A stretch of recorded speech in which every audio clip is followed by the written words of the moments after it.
ก็มาโหดพักผ่อนก่อนโดยมาส่งค่ำนะพี่น้องมาช่วงแรงๆเนาะเพิ่นก็นี่บรรยากาศกะโดยเท่า5 โมงแล้วนะเมื่อ5 โมงมาจาก5 โมงแล้วพี่น้อง5 โมง1 นาทีแล้วได้นี่อ๋อตัวน้องแมงแข้งป้อไปได้มาได้อยู่โดยทุ่งเอาอะไรกันมาเจอกับบ่ปีเนี่ยไปที่บ่าวนิ้วเพิ่นหาดมันตั้งช่องหรือบ่โดยบ่เห็นทางเสียงเราแช่อยู่โดยได้เนาะโดย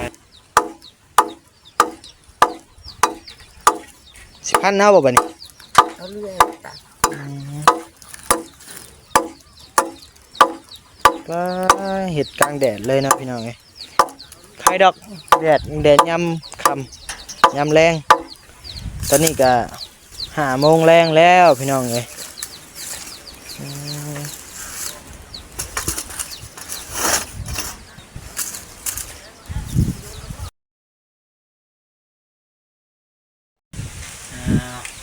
วันนี้ก็โดย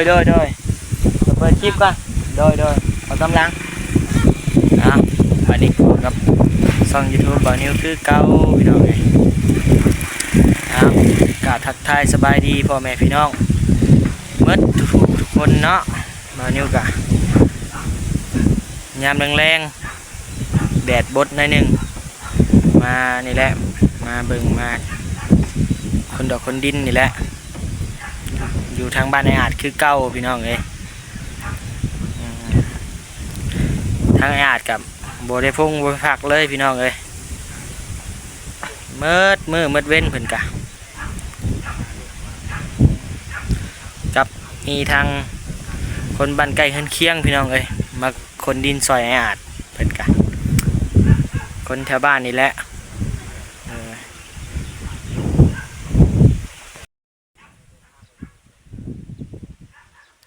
โดยสบายดีบ่าวแอนสบายดีโดยมาคนดินบ่เจ้ากะมาคนดินซอยกันเลยเนาะแต่หน่อยขออีกคนช่วยเพิ่นก็มาโหดพักผ่อนก่อนโดยมาส่งค่ำนะพี่น้องมาช่วงแรงๆเนาะเพิ่นกะนี่บรรยากาศกะโดยเท่า5 โมงแล้วนะเมื่อ5 โมงมาจาก5 โมงแล้วพี่น้อง5 โมง1 นาทีแล้วได้นี่อ๋อตัวเนาะบ่แอนจะเป็นคนเอาบ้านค่ำโดยเอาบ้านมืดชาวบ้านค่ำโดยมาอยู่มาพี่น้องเนาะโดยจะว่านี่แหละพาเวียกก็เลยมาค่ำๆนี่เนาะโดยเป็นกระบอกอยากสบายไปได้เนาะบ่แอนกะร่างกายยังแห้งๆไปได้ยังก็ยังแห้งอยู่เลยออกมาสู่เวียก2 มื้อนี่แหละโดยก่อนก็ไปตลอดโดยช่วงไข่แต่จนพัก6 มื้อก็ได้ออกมาถ่ายคลิปเลยนะก่อนเบิ่งแล้วอยู่แต่เราเคยเห็นตัวจริงแล้วเราเป็นตัวจริงขนาดตาดีเลยนะจะเล่าอะไรเนี่ยเดี๋ยวตัดผมใหม่ให้บัวเนาะตัวสบายดีเด้อไอ้เดี๋ยวส่องใหม่แข้งแมงแข้ง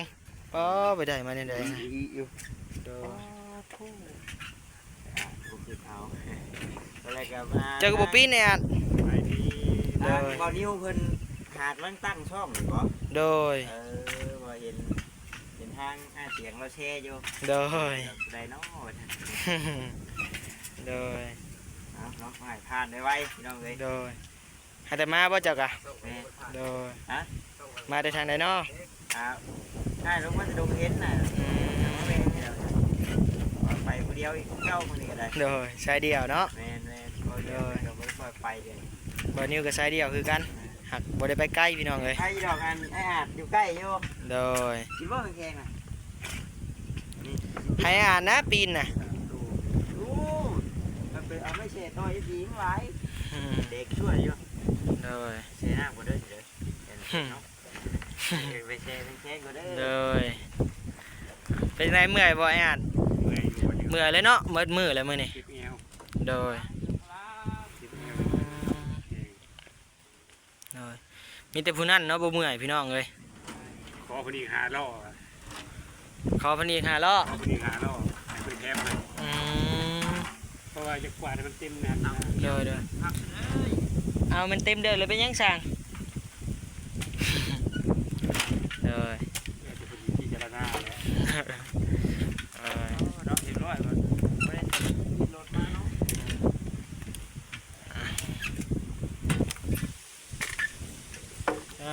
ผมเห็น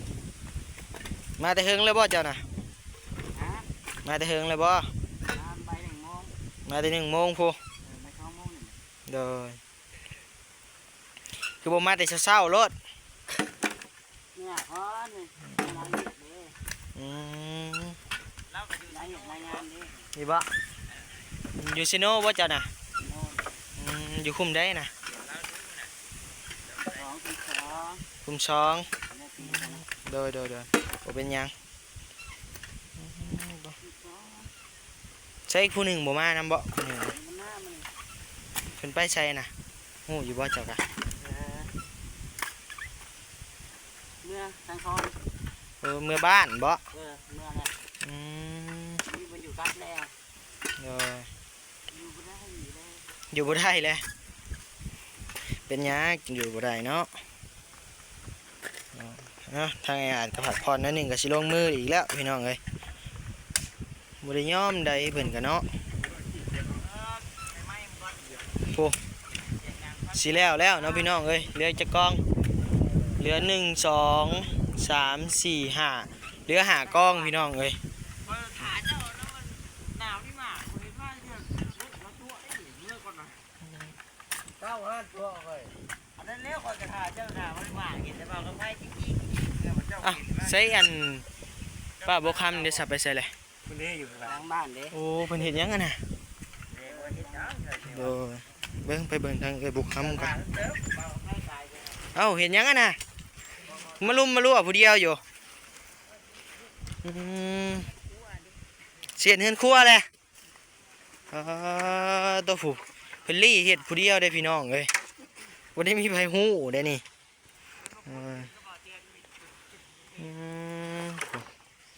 เฮ็ดผู้เดียวเพิ่นหาไม่เห็นเฮือนครัวบ่เอ้ย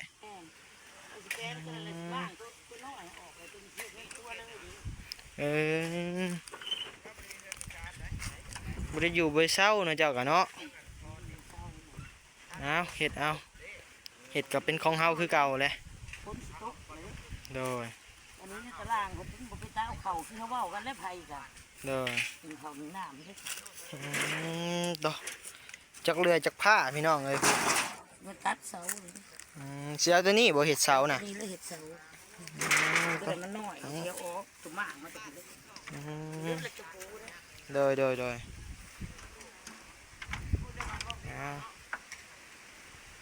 เพิ่นกะ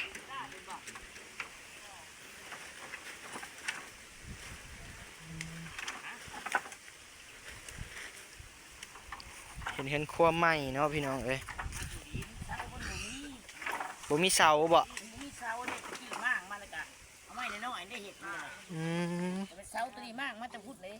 หาได้มากมาบ่เสา2 อันนี่นะ เสา6 9เสาพูดแล้วมากมาดินี่ตัวนี้ก็แม่นนี่ อันนี้เสาเทียงจะตะกี้ฮะ แม่นแบบนี้แหละก็นั่นแหละ ตัวพี่น้องเอ้ยเบานิ้วมาบ่ทันตอนเทียงเก่าเราพี่น้องเอ้ยมีแต่เห็นในคลิปเขาไอ้เตียงไอ้ลี่ยังให้แหละพี่น้องเอ้ย นั่นแหละถ่ายไปอยู่ในโทรศัพท์แม่ก็ถ่ายไว้ ได้อยู่ ถ่ายได้ทุกกัน ก็แล้วก็เอามาเบิ่งเนาะกับเฮือนเก่ากับเฮือนใหม่เนาะเป็นจังไดต่างกันบ่ สิตัวนั้นนั่นแหละถ่ายไว้ เด้อ ก็ต่างแหละเรื่องต่างเนาะเฮ็ดได้ เด้อ ไอ้ตัวนี้มันถ่ายได้อะไรแนวเดิมอยู่แบบนั้นแต่ก่อนสิเป็นหลังนี้ก็ต้องเป็นหลังนั้นถ้ามันหลังใหม่เขาก็บ่มาเฮ็ดให้ เด้อ คันเฮามีเพิ่นก็บ่เฮ็ดให้เฮาเลย เด้ เนาะ อ ก่อนสิเป็นหลังนี้ก็ต้องเป็นหลังนี้ก่อนเลยนี่เฮ็ดได้ซะก็ประมาทก็บ่ได้เฮาปะก็บ่ได้ไปเฮ็ดนั่นเฮ็ดนี่เฮาเคยใส่ แต่มันเคยเนาะเคยอยู่อาศัยเนาะ อยู่อาศัยก็ประมาทก็บ่ได้แบบนี้แล้วเฮาบ่มีตะกี้เฮาก็อยู่แบบนี้ เด้อ ก็ก่อนสิได้หลังนี้ก็จากหลังนี้แล้วจึงได้ เด้อกับทางผู้ใหญ่ใจดีแหละเนาะ เออ หลังนี่แล้วเพิ่นก็จึงเฮ็ดให้เฮา โดย จนเห็นเฮาหน้ายากจนมันก็เฮ็ดให้เฮา โดย วันนี้คันเพิ่นเฮาเฮ็ดคันเฮามีของดีเพิ่นก็บ่ยต้นเฮาแล้วเฮาก็อยู่แบบนี้มาแต่เก่ามาดิ อืม เก็บเคยไว้ก็พอได้เฮ็ดเงินครัวบัดนี้ โดยพอได้เห็นนั่นเห็นนี่เนาะ แหมคันเฮาบ่เก็บไว้ก็เฮ็ดบ่ได้เฮ็ดเงินครัวแล้ว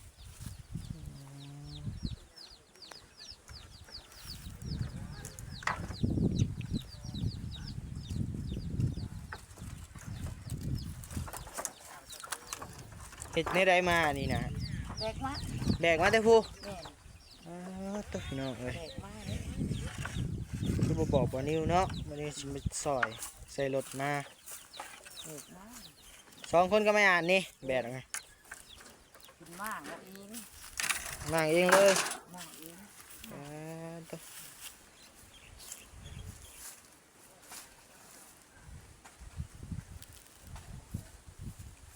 เสียเสาตัวนี้ บ่ได้เป็นเรื่องง่ายเด้พี่น้องไอ้แบกมาเนาะ แบกมา ทีละ5 ลำทีละ2-3 ลำอ๋อผู้อยู่ผู้ก็แม่นได้พี่น้องเอ้ย แม่นเบิดแล้วไว้ก็ติดกระตันแม่นเบิด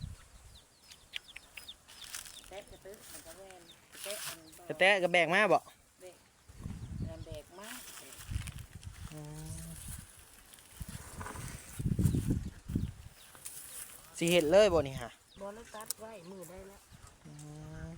เฮ็ดเลยบ่ได้แล้วคำแล้วจังไดก็ไปหนึ่งค่ะ รักเสาก็เนาะขดไปขดมาอยู่ เสามันขดกระตันมันสิเขียนมันเป็นเสาต่ำ อืมคืออยู่บ่เนาะเสานี่เนาะพี่น้องเอ้ย คือยามั้งเดี๋ยวมันก็แปรรูปเองมัน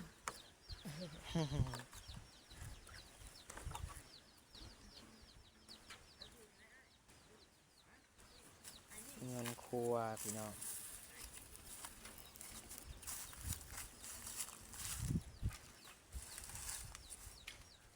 อืมผู้ใส่เลื่อยตัดเอาเบิ่งสิจับให้ เบิ่งหัวเสามันปิ่นไปเลย ปิ่นเลยบ่ เที่ยงแล้วบ่เบิ่ง เที่ยงแล้ว เที่ยงแล้วเบิ่งดิ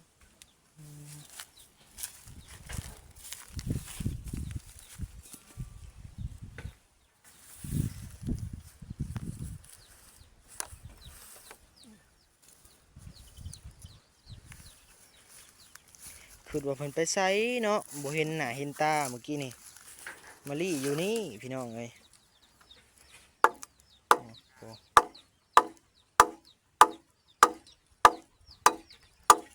สิพันเอาบ่บัดนี้ เอาเลื่อยตัด ก็เห็ดกลางแดดเลยนะพี่น้องเอ้ยไข่ดอกแดดยำค่ำยำแรงตอนนี้ก็5 โมงแรงแล้วพี่น้องเอ้ยอืม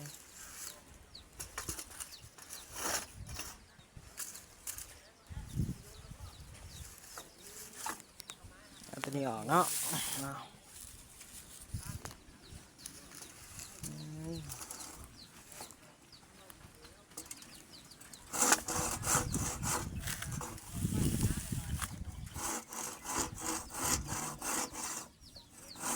ตัดลักเสาพี่น้องเลยเห็ดเฮือนครัวหรือว่าเห็ดเฮือนไผ่เนาะอยู่ไทยเพิ่นเอิ้นห้องในได้ก็เฮือนครัว เงินครัว เฮือนครัวคือกันบ่มทางฝั่งไทยก็เอิ้นเฮือนครัวคือกันพี่น้องเอ้ย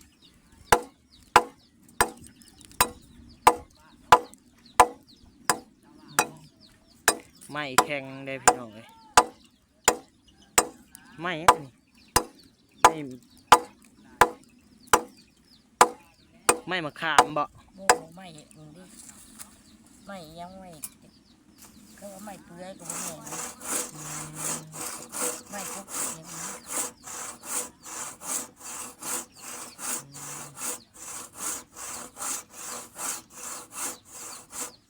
ขาดอยู่บ่เนาะ เลื่อยก็บ่ได้เขา แข็งขนาด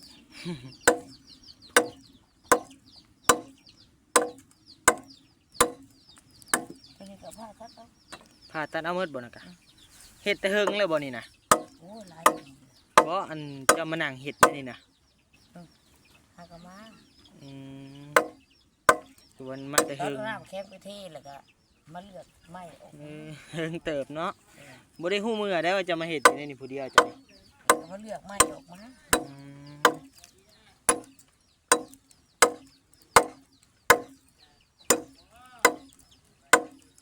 ตัดไว้แล้วทุบดีแล้วก็มือได้ว่างก็เอาใส่กระต้นสองตัว บ่ได้เฮ็ดติแบบลักทุ่งคือเก่าน่ะ พอแล้วตะกี้มันได้เสาอะสิมางมาเลย มันบ่ได้มาง อย่าว่าเห็ดเป็นลักทุ่งคือแบบไอเตียงมาถ่ายมือนะฮะ โอ้ว่ะ ตัวนั้นแล้วเห็นลักทง เห็ดไปแล้วว่ะบุ้งเนี่ยชิว่าน้ำเลยมือนะมันสิอยู่ได้บ่เนาะ ห่วยสิมางมือได้ก็น้องบ่ให้มางสิมางมือได้ก็บ่ให้มางอยู่มือน่ะตื่นมาแต่ตีหนึ่งเลยหาบเครื่องเลยบ่ต้องนอน อ่า บาดผู้ที่มันลุกมากกับผู้ที่บ่มางเลยได้บาด เออ ห่วยมันว่าจะมางได้จะมางได้บ่ได้มางแค่ได้ไปสิได้ไปจักเสือหายมันได้บาด เออ ตื่นแต่ตีหนึ่งหาบเครื่องจนถึงตีห้า ป๊อตัว หาบเครื่องบ่อยู่บ่นอนลุมผู้เป่าหั่นดิ หามาพี่ แม่นก็มาปลูกตูบตัวนี้ไว้นี่แล้วก็ ประมาณ บัด ตูบ ตีหนึ่งให้มันนอนบ่รับเนาะ อืม คิดเด้คิดพ้นสิตกเสียได้เด้ว่าบัดนี้มาบ่ตัดสินใจแล้วบ่ได้ได้บัดนี้น้องก็มีแต่ว่าบ่มีบ่นอนบ่มีบ่นอนเถอะมึงสิมาอยู่นี่บ่คิดในใจมันเลยนอนบ่รับมื้อน่ะพาลุงฝนตกมา2-3เทื่อเลยนี่ อืม เชื่อเอาเข้ามาอันนี้บ่ได้ดอกว่านอนมารับพดคือมันน่ะปวดหัวมันพลาดก็ห่วย ย่องเลยเนาะ หาบเลยแล้วมันก็นอนกูนเกาะ น้องบูฮู้ซ้ำบ่อ่านนะ แจ้งมาเขาหาบ่แล้วเครื่องเฮาหาบ้านนี้มันลุกมาล้างหน้า อืม ดีก็ตัวเองก็หาเครื่องแล้วบัดนี้มันเมื่อยแห้งเนาะมากับหาเครื่องแล้วก็มานอนประมาณ30นาทีบ่แล้วก็ลุกขึ้นมาพอดี6 โมงปลายเลยแหละก็ย่างเมื่อบัดนี้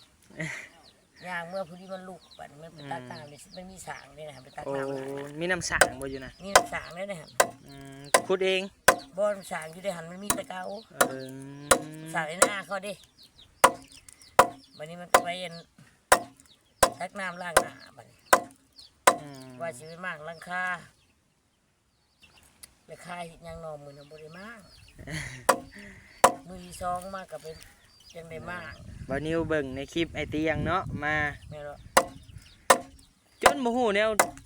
สิเว้านะมื้อน่ะเพิ่นตั้งรักเสาทุ่งขึ้นพี่น้องเลย ว่ะ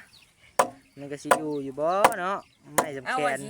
อยากได้เสาอันนี้แหละมาหั่น เพิ่น เสาตัวนี้หั่นเอามาไหมเสาตัวนี้หั่น เพิ่นว่าให้บ่เตียงมาเบิ่งมื้ออื่นเพิ่นว่าอยู่ได้เลยเพิ่นว่าโอ้ ก็อยู่หลังนั่นนะดิหลังนี้นะ โอ้ลำไทยประเทศเนาะล้างเสาทุ่งเนาะ หลังเสาทุ่งแล้ววันนี้ว่าสิเอาอันเสาตัวนั้นมามันว่าหลังเสาทุ่งมันบ่ทันก็เลยมาเฮ็ดตัวน้อยให้นอนนอนก่อนมัน มันบ่ เจ้า ได้เสาตัว เจ้า นี้ เจ้าเจ้าสิเฮ็ดแนวใดอะน่ะรักเสาทุ่งน่ะสิเฮ็ดเป็นทรงแบบใด เอาสิม่างเสาตัวนั้นมาเลยสิเป็นคู่จับคู่กันเลยนี่สิม่างเสาสิมาเด้ของว่าสิขึ้นเสื้อเสานี่กระแทกไปเด้กระแทกมองเก่าสิแทกกันนี่ เด้อ ไปอยู่มองเก่าแทกแต่ว่า เอาตัวนี้ขึ้นก้อนแล้วก็สิไปม่างตัวนั้นมาแล้วสิเอาขึ้นทีละต้นชุมนี่แหละเป็นคู่กันนะ สิเอาเสานี่เป็นคู่กัน แล้วแต่ขึ้นเอาตัวนั้นขึ้นก้อนนะแล้ววันนี้ คิดว่าเพิ่นสิเฮ็ดรักเสาขลบทุ่งเนาะพี่น้อง โอ้ยว่ะบ่เตียงก็จะบ่ฮู้แนวเว้าเนาะมื้อนี้พี่น้องเอ้ย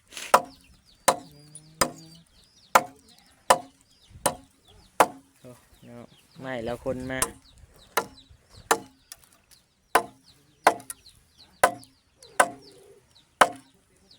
บัดนี้ก็จากพันซอยอยู่พี่น้องเอ้ยบ่มีขาตั้งกล้องบัดนี้ก็ได้ แข่งที่ได้พี่น้องเลยพันยังโบกขาดอยู่มั้ยยังหมดครึ่งซ้ำ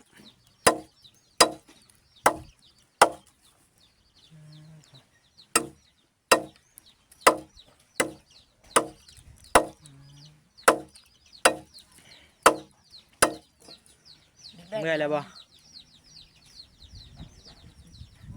ได้ทั้งนั้นแล้วมาจะได้หมด ทางเบาะทางน้ำก้อนเบาะ แม่ บัตเตอร์บี้กับมือเลยเนาะ เราจักเงินบอก กับบ่มีไผฮู้จักดอกมีแต่ให้เจ้าและพาไปเอาเนาะคะแนนว่าเจ้าอยากได้ ได้ นิว แล้ว วันนี้จะไปแก่เอาแนวว่าอยากได้ ก็ยังได้ เอาเป็นมืออื่นซาบัตเตอร์บี้มาได้ไปนำกันจะมีคนหามช่วยกันหั่นนะ เออ เดี๋ยวกระติกใหญ่เด้เนาะพี่น้องเอ้ย เออ สิมาใส่ยังไงน่ะใส่ของกินบ่ เอาไปใส่ของกินนะเด้มื้อนี้เขาเป็นน่ะบ่าวอันอีหยังก็ผู้เพิ่นนั่นสุกอันตอซอยกันนะเด้ อื มันก็ซื้อ บ่สัญญา ซื้อสินหมูมาให้3โล บ่เพิ่นน่ะได้ 2โลบ่หรือ3โลนี่แหละแล้ววันนี้ก็เอาแช่ไปกระติกนี่ โดย เดี๋ยวเอามาแช่อันนั้นสินหมู เพิ่นมาได้ทางไกลเนาะ อา พี่ หาร น้อง ที่เพิ่นนั่นเอามาแล้วมันก็ลายถุง โดย ป้าเพิ่นว่าเขาเอามาก็บ่ได้กิน โดย ซื้อน้ำแข็งมาใส่ บ่สัญญาเพิ่นมาได้ไกลเด้พี่น้องเอ้ย80กว่าโลพี่น้องเอ้ยเพิ่นมาแต่บ้านเพิ่นมาทางบ่คำกับไอ้อาจพี่น้องเอ้ย ทางป้าว่าเงินปลาไหลฮะ อืม เอามาบัด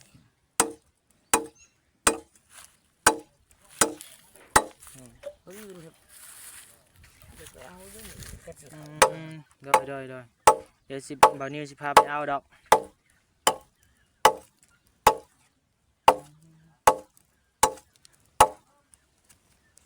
บัดนี้ออกไปเบิ่งก่อนเบิ่งอยู่นอกก่อนเบิ่งสร้างคนดินก่อนพี่น้องเอ้ย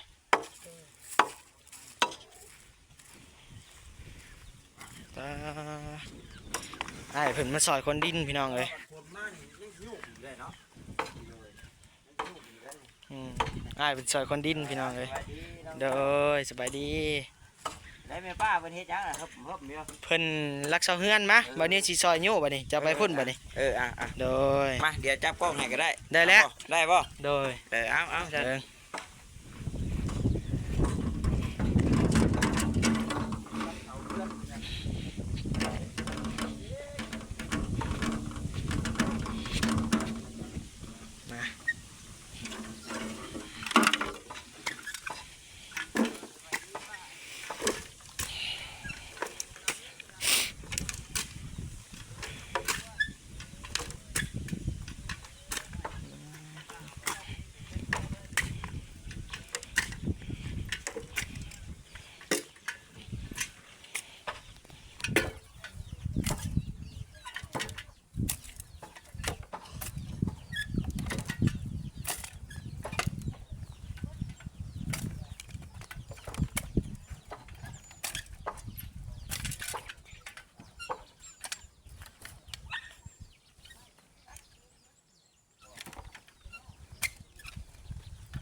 มาพี่น้องบ่าวนิ้วกะสิขอโตไปอยู่ล่อคนดินซอยทางไอ้อาจเป็นก่อนเด้อพี่น้องเด้อบ่าวนิ้วกะ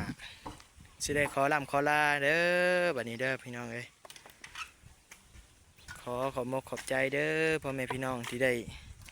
มาติดตามช่องบ่าวนิ้วมาเบิ่งมาส้มนี่แหละขอบใจผู้ใหญ่ใจดีเด้อสิซัพพอร์ตบ่าวนิ้วเนาะ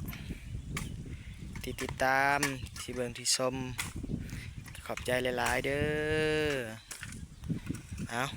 บัดนี้กะจะได้ไปอยู่ล่อก่อน